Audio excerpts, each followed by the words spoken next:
Bonjour à tous. Je corrige aujourd'hui l'exercice 3 du concours supplémentaire de Créteil. C'est un exercice assez intéressant qui balaye un peu tout le programme sur le calcul d'air avec l'utilisation de Thalès, du théorème de Thalès. Donc, je commence par lire l'énoncé. Donc, les dimensions du voilier de Madame Guidel sont données ci-dessous. Donc, on a pas mal de données. J'ai repris la figure, je vous la montrerai après.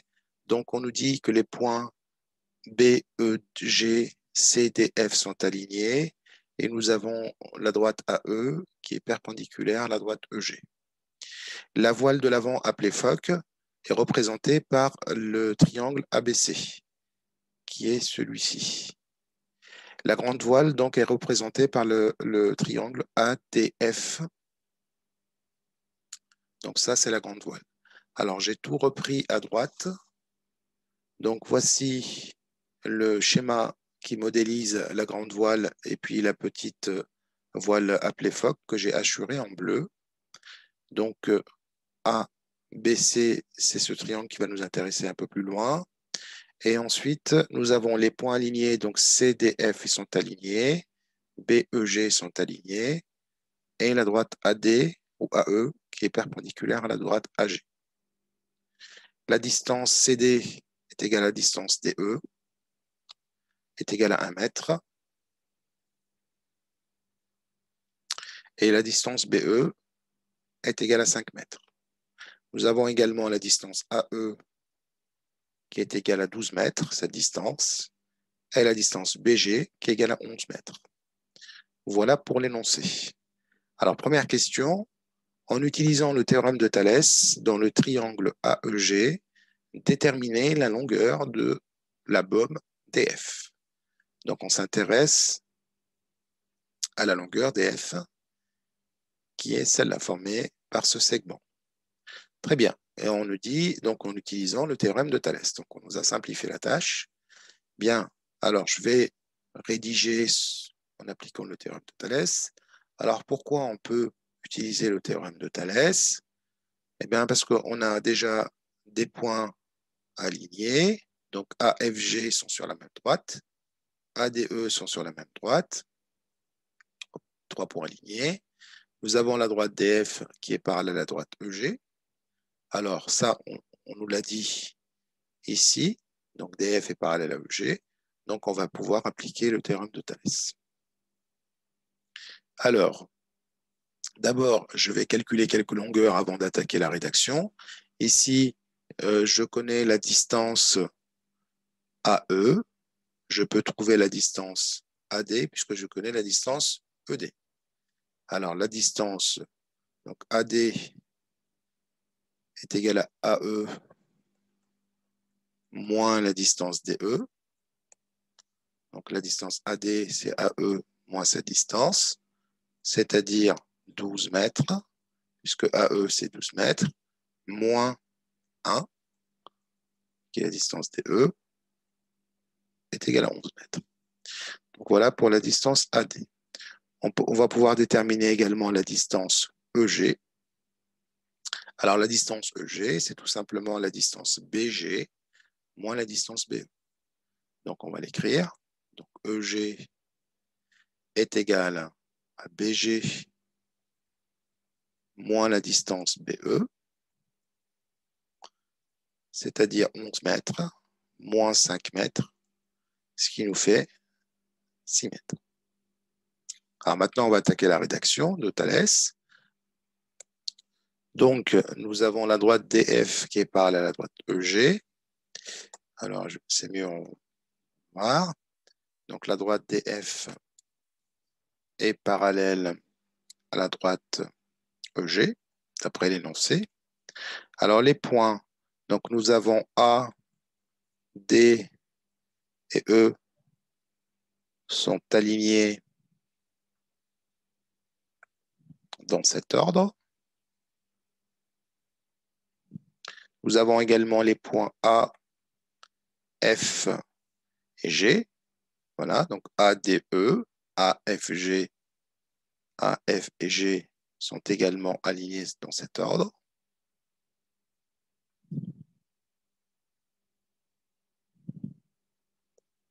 Donc, deux droites parallèles et deux droites séquentes, c'est-à-dire 3 points alignés et 3 points alignés, séquentes en A, toutes les deux. Donc, d'après le théorème de Thalès, on a 2 points. Donc ici, j'ai cité les conditions. On sait que 2 points, les deux droites sont parallèles, les points sont alignés. Donc, d'après le théorème de Thalès, on a, donc on part du sommet commun, AD divisé par AE égale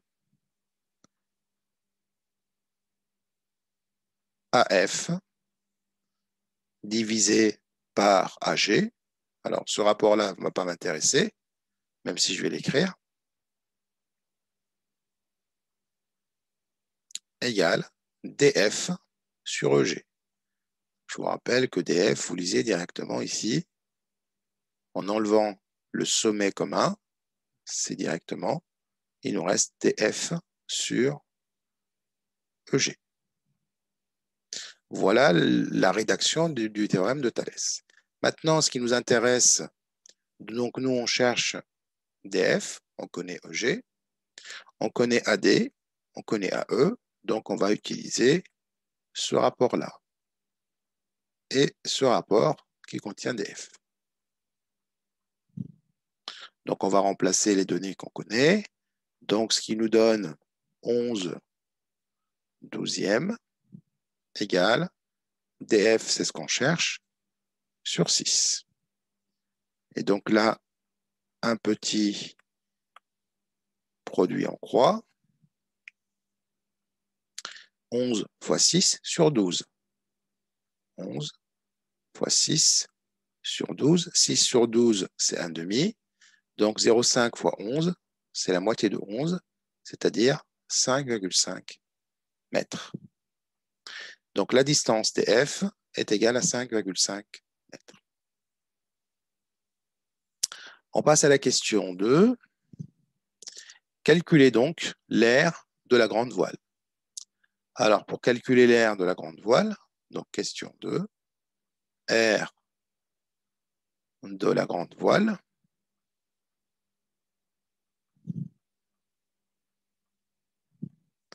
Alors, on va regarder d'abord ce que c'est que la grande voile. Donc, la grande voile est représentée par le triangle ADF. Mon triangle ADF, c'est celui-là. Alors, maintenant, je sais que cette droite AE est perpendiculaire à EG. Et je sais que la droite DF est parallèle à EG. Donc, forcément, la droite AE est aussi perpendiculaire à DF.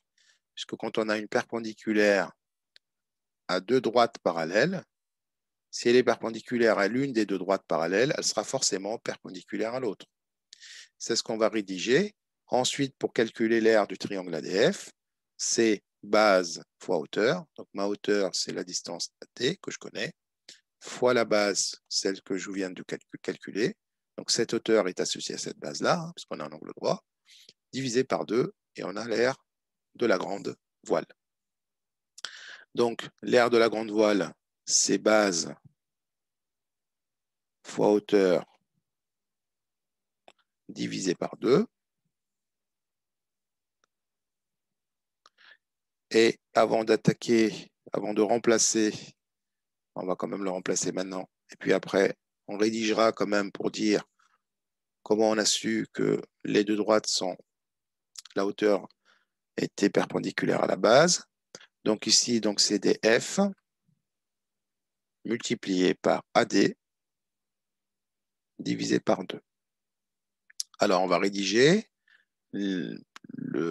comment on a su que DF est perpendiculaire à AD. Eh bien, on sait que AD est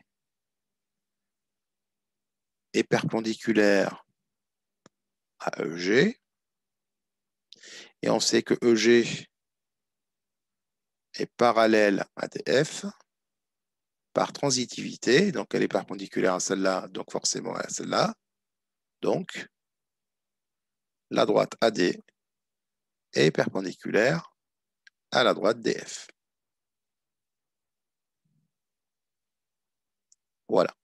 C'est pour ça qu'on a utilisé ces deux droites. Donc, je vais remplacer DF, c'est ce qu'on a calculé dans la question 1, 5,5 mètres. AD, c'est 11 mètres, divisé par 2, ce qui va nous donner 30,25 mètres carrés. Voilà pour l'aire de la grande voile. On passe à la question 3, donc du coup, lorsque le vent forcit, on remplace le phoque par une voile plus petite appelée la trinquette. La trinquette est une réduction du phoque de coefficient 4/5. Ce coefficient, on rappelle ce que c'est un facteur qu'on applique aux longueurs. Okay. Première question, calculer l'aire du triangle ADC et du quadrilatère BCDE. Alors, le triangle ADC, c'est un triangle rectangle en D. Donc, on va appliquer la même formule, base fois hauteur divisé par 2. Le quadrilatère BCDE, donc BCDE, que j'ai hachuré en vert, c'est un trapèze. Donc, ça sera petite base plus la grande base, divisé par 2, fois la hauteur qui est ici. Très bien. On va tout simplement appliquer ces deux formules qu'on connaît déjà. Donc, l'aire de ADC, ça sera égal à base fois hauteur divisé par 2. Notre base, c'est AD, fois une hauteur associée, CD, sur 2. Donc, 11 fois 1, CD, c'est égal à 1 mètre, divisé par 2. Donc, 11 divisé par 2, c'est 5,5 mètres carrés. Pour l'aire du trapèze BCDE, donc, on aura donc l'aire de BCDE, c'est l'aire du trapèze. Donc, petite base plus la grande base, divisé par 2, fois la hauteur, ou fois la hauteur divisé par 2. Ce qui va nous donner 1 plus 5 divisé par 2, qu'on va multiplier par une hauteur égale à 1. 6 divisé par 2, c'est 3, fois 1, 3 mètres carrés. Donc, l'aire du quadrilatère BCDE, qui est un trapèze, est égal à 3 mètres carrés. Voilà pour la question A. Pour la question B, on déduire l'aire du phoque, c'est-à-dire du triangle ABC. Eh bien, alors, si je regarde, le triangle ABC est ici. L'aire du triangle qu'on a calculé, ADC, c'est celui-là. Le trapèze est ici. Et on connaît l'aire du triangle AEB. Donc, le triangle AEB, cette aire-là, si on lui retranche l'aire du triangle ADC et le trapèze, et l'aire du trapèze, on aura forcément l'aire de ABC, donc l'aire du phoque. C'est ce qu'on va faire dans la prochaine rédaction. Donc, l'aire du triangle ABC est égale à l'aire du triangle ADE,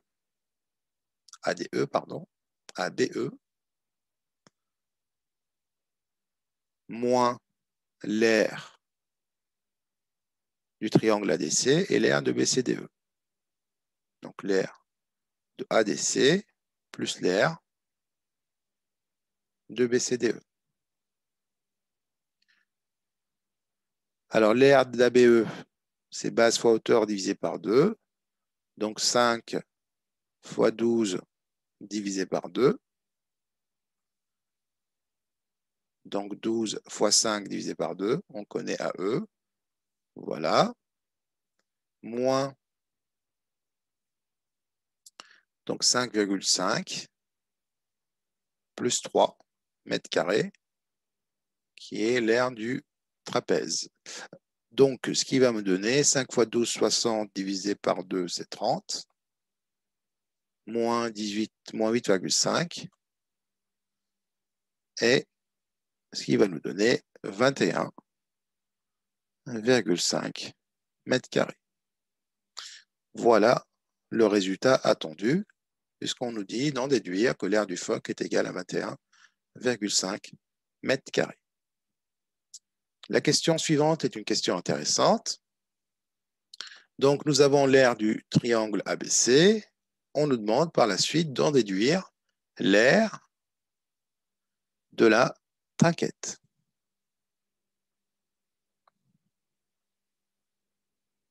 Alors, qu'est-ce que je sais?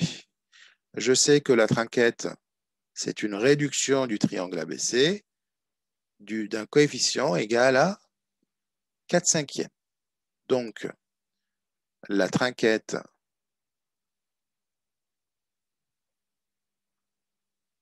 est une réduction du triangle du phoque, quoi, ABC, d'un coefficient égal à 4/5. Donc, toutes les longueurs ont été multipliées par 4/5. L'aire, quant à elle, elle sera multipliée par ce coefficient au carré. Donc, l'aire de la trinquette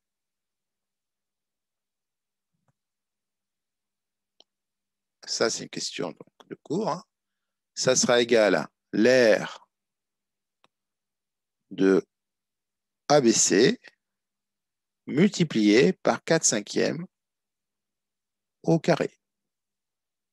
Donc les longueurs sont réduites de 4/5, par contre les aires, elles sont réduites du coefficient au carré, multiplié par lui-même.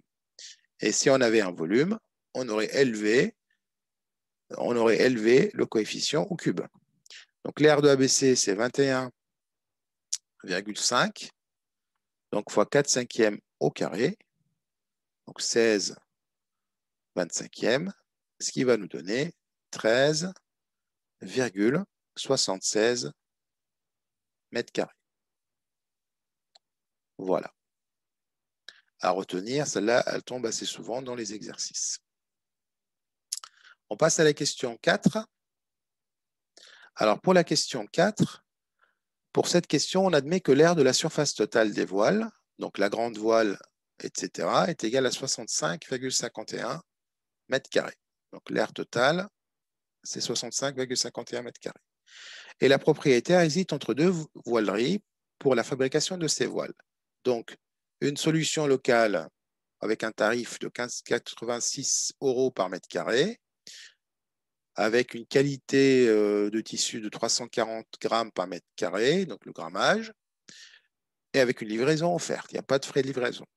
Et sinon, il y avait une deuxième solution, en passant par l'Asie, avec un tarif moins cher au mètre carré, 64 € par mètre carré. Pour la même qualité de grammage, on est à 340 grammes par mètre carré.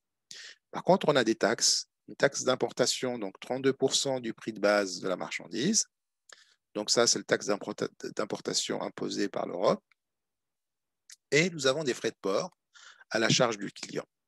Les frais de port sont répertoriés ici, c'est en fonction de la masse. Donc, pour un colis qui pèse entre 5 et 10 kg, qui a une masse entre 5 et 10 kg, donc il paiera 100 €, entre 11 et 18 kg, etc.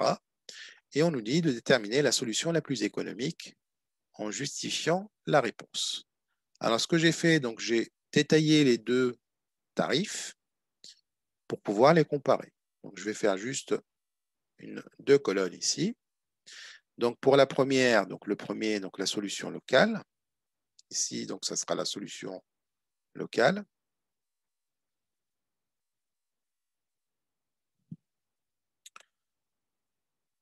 Et donc ici, donc importation, import, donc de l'Asie.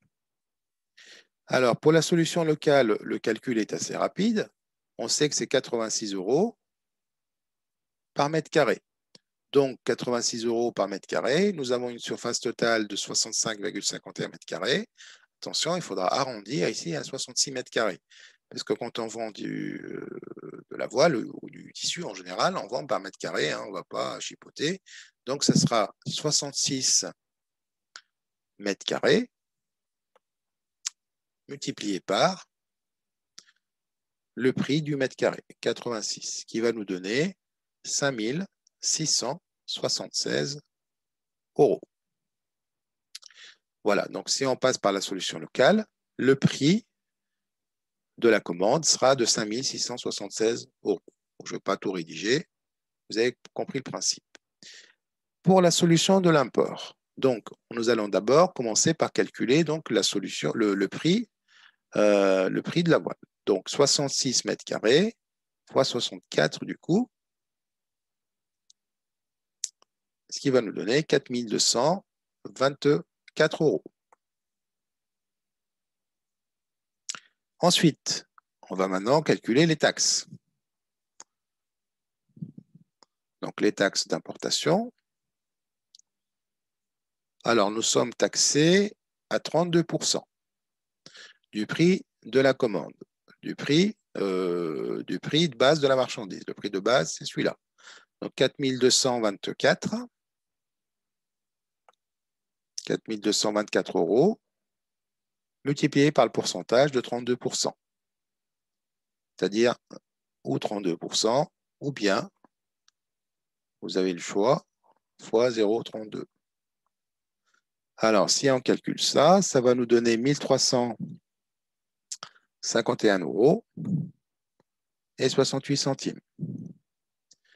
Donc, nous avons 1 352 presque euros de taxes qu'il faudra rajouter au prix de la marchandise de base. Et maintenant, on va regarder les frais de port. Alors, pour les frais de port, c'est en fonction de la masse. Or, nous, on n'a pas la masse, mais on a le grammage. On sait que c'est, donc pour les frais de port, ici, dans les frais de port, il nous faut la masse. On sait que 340 grammes par mètre carré, et nous avons 66 mètres carrés. Donc, ça sera 66 mètres carrés fois 340 grammes. Puisque 1 mètre carré va peser 300, va avoir une masse de 340 grammes. Donc, ce qui nous fait 22 440 grammes. Voilà. 22 440 grammes, soit 22 kilos. 22,44 kg. Donc, 22,44 kg, on est entre 19 et 25, donc on va payer 250 € de frais de port, soit 250 € de frais d'acheminement ou de port. Maintenant, le prix total de la commande. Donc, ça sera donc 4000, donc je vais souligner aussi les frais de port. Donc, ça sera 4224 plus 1351,68, pardon, plus 250 €. Ce qui nous fait 5825,68 € la solution, donc la moins onéreuse, la moins chère, sera la solution locale. Donc, c'est la solution la moins, c'est la solution la plus économique.